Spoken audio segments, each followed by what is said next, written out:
Hello everybody, this is Steve, your everyday guy here, and in today's video we're going to be doing an unboxing of the Maddox inflator available from Harbor Freight.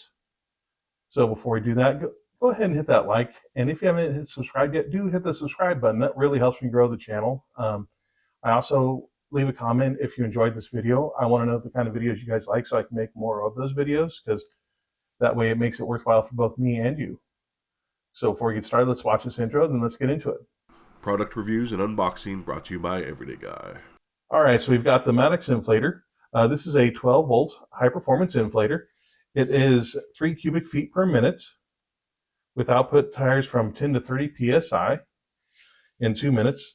This also has a 40-minute continuous max operation. Now that is a huge thing if you're actually going to be using this for any type of off-roading with deflating and reinflating your tires, because that's what really is going to separate out a quality inflator from one that's not. Is you got to go by that runtime. If you're getting one that doesn't say how much continuous runtime it has, what that means is that if you use it, chances are you're going to end up burning that motor out really fast, and you definitely don't want that to happen while you're on the trail and needing to inflate some tires.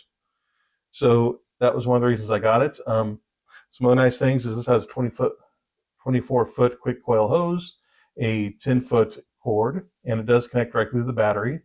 One of the things is that you'll see some of these inflators connect to the battery, and some of them connect to a power outlet inside the car, like say a red light or adapter. You don't want to go with those because those are going to be pretty weak, because there's only so much juice that can be moved through that. So you want something that connects directly to the battery if you're looking for some serious inflation power. So with that said, let's go ahead and let's get started. So first thing we're going to do, we're going to always be careful when you're opening these. Make sure you open the box and not yourself. Slice there and slice there. All right. All right, so let's open this up. All right. So it looks like we've got some good quality styrofoam here to keep it in place and keep it in one piece. So let's get that removed from there. Now the nice thing that I really like about this is it comes with a nice convenient storage bag that, as you can see, holds everything that comes in the box, because this box is now empty. So what that means is that if you're looking for something to grab and go and inflate, you got it all right here. So the next thing we're going to do, put that knife away. Let's go ahead and let's open this up.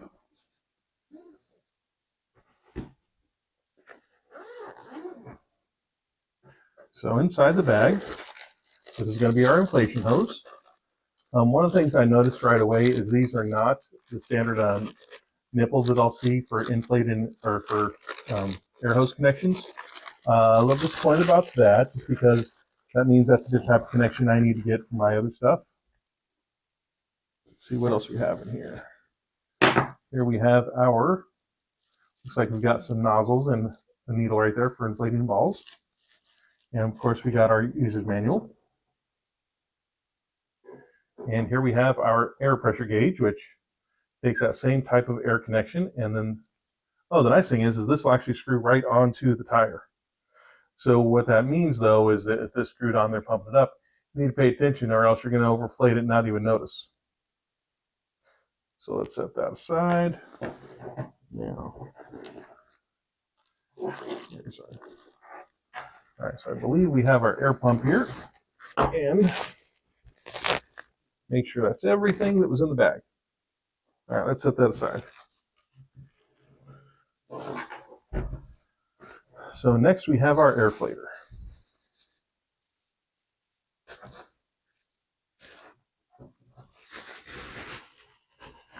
Take that out of there. And this thing is fairly heavy, which you want it to be, because anything good quality when it comes to an inflator or electrical, the heavier, the better the quality. If it's fairly light, it's not going to be good quality at all, just because of the nature of the components. And so as you can see, you've got two. Let's go ahead and open this up.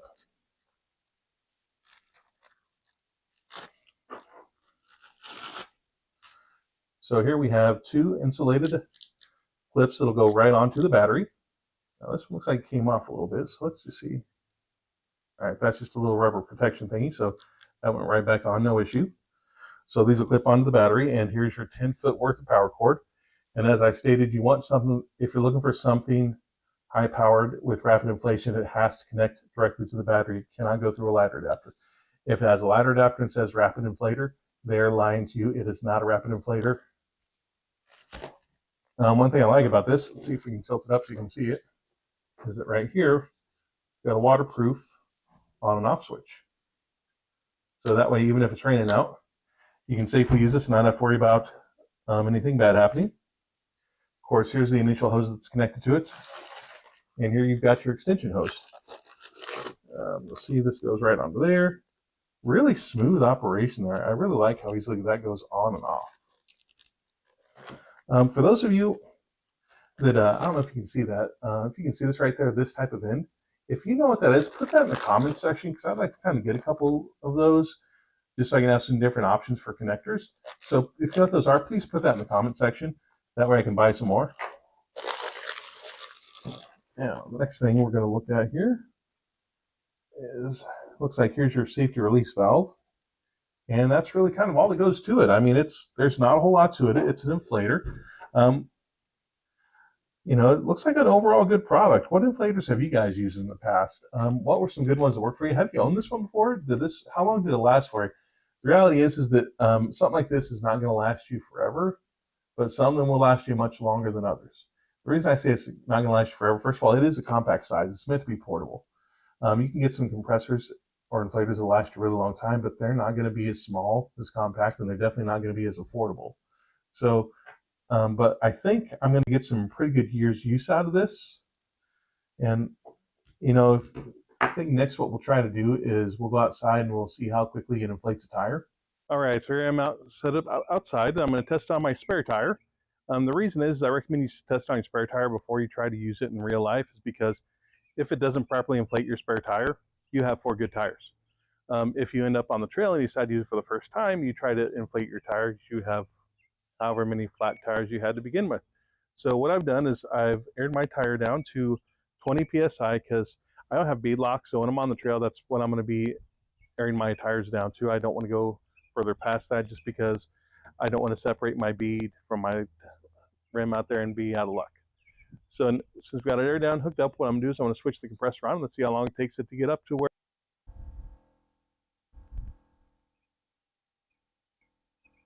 One of the things that's a little tricky about these is that obviously the pressure that's built up in the hose is not really the pressure that's inside the tire. So when you shut it off, the tire gauge will go down. So we're going to air this up to 55 on the gauge and turn it off and see what the pressure says.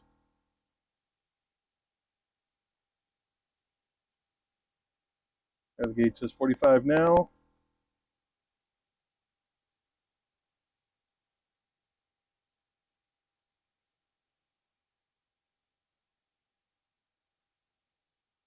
I gotta admit, that's quieter than I thought it was going to be. I really thought it was going to be a lot louder.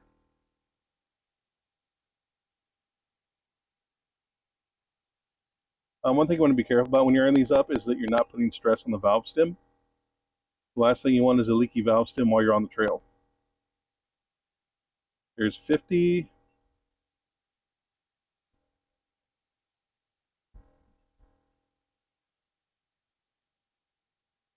Ideally, you'd want to have it right by the tire, which it would fit by the tire, but because I've got it all the way on the spare, the cord doesn't reach all the way back here.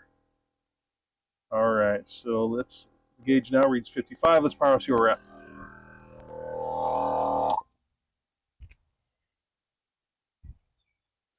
All right, that gauge says we are at 37. So what I didn't show you is it's got a little release valve back here. I'm going to just release that, and we're down to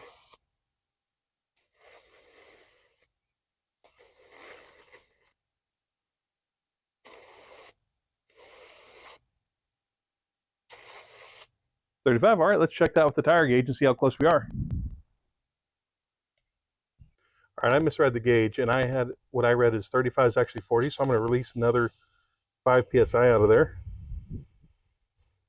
So I gotta say, this is not a defect of this in any way. This is just me learning how it works.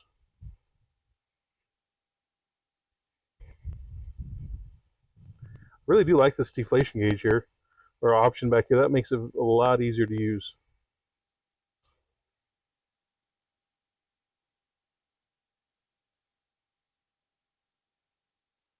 Getting there, getting there, getting there. Probably about 36. Here's 35. I'll take a picture of that and show you what it looks like.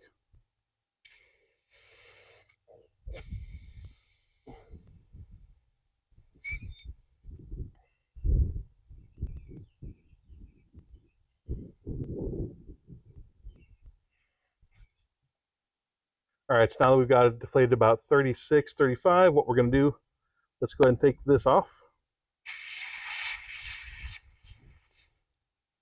Let's take our handy dandy air gauge, and let's see what we've got here. Hey, look at that. We do have 35. Got to say, overall, I think this thing works exactly as it's advertised. Well, I'm just curious to see how long it lasts. I'm hoping I get at least 5 years of use out of this. I'm not a heavy-duty Jeep trail type guy. I just don't live close enough to be that way. Living here in Kansas, we don't have the best Jeep trails. I'm getting ready to go on a trip to Colorado, and I'm looking forward to see how it handles. Hey, I'll post some videos of that when I get those when I get that all said and done. That way you guys can take a look and see how it goes.